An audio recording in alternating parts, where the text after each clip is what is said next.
Sa ngayon na sitwasyon, ano po ang inyong masasabi sa lahat po ng mga nagmemensahe, nagpapakalat po ng mga kung ano-anong mga impormasyon na mukhang durog na ang prosecution sa nangyari po kahapon?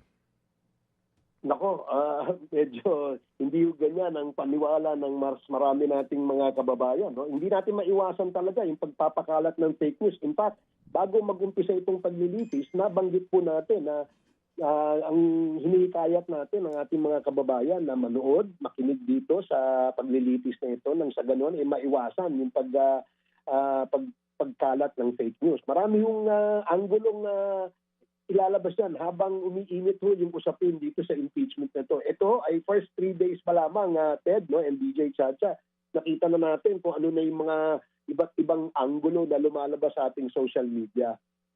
So para maiwasan po ito, ang aming request sa ating mga kababayan ay panoorin, pakinggan dun sa mga legitimate na mga news outlets, no?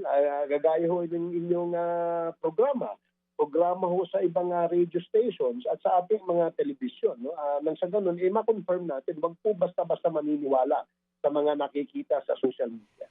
Okay, so may pahabol na pong tanong si Cha. Yes po. Kong Ace, nakikita ko mismo I myself, no, nabanggit mo na kasi yung post online, kung paano po ang nagiging gawi ng iba nating mga kababayan sa unang witness na naiharap nyo po dyan sa Senado. Is there anything that the prosecution can do para po maprotektahan, halimbawa kung nakakatanggap man sila ng online threats, sobrang online hate comments, and yung possibility din na yung sobrang hate comments na natatanggap nitong unang witness ay maging dahilan kung bakit yung mga susunod na witness na ihaharap nyo magdalawang isip na po sa pagharap dito sa impeachment trial? Oo, tama ka dyan, DJ Chacha. Kasi nga, nakakalungkot, no, na umaabot tayo sa ganitong klaseng gawain, no, na para lamang matakpan ang katotohanan, hindi mailatag ang ebidensya, hindi mapakinggan o hindi lumabas ang katotohanan, kung ano-ano na ho naiisip. Kaya nga, talagang malaking bagay na tayo po ay magtiwala sa mga reputable na mga mamamahayag, no? At mga journalist kagaya ninyo na dapat nakikinig sila, no, sa mga opinion ng ating mga legitimate news outlets.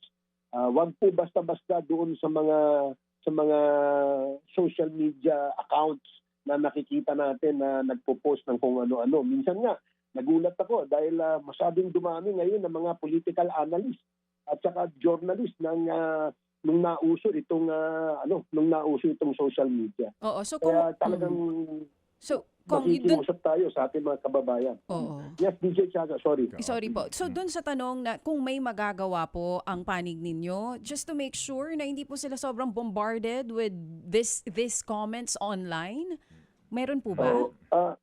Wala ho siguro sa aking paniwala, DJ Chacha, mukhang walang except that wag pong maniwala kasi kami rin ho biktima rin ho ng ganyang bombardment, no? In fact sinasabi nga namin dapat ma-monitor, ma-regulate sana itong mga ganitong klaseng mga hate comments, no? But freedom of expression, yan ang kanilang laging dahilan.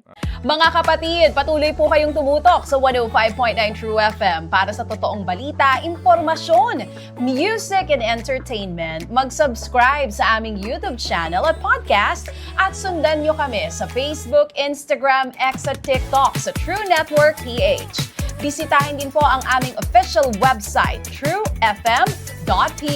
At panoorin din kami sa True TV Signal, Channel 19. Kami po ang 105.9 True FM.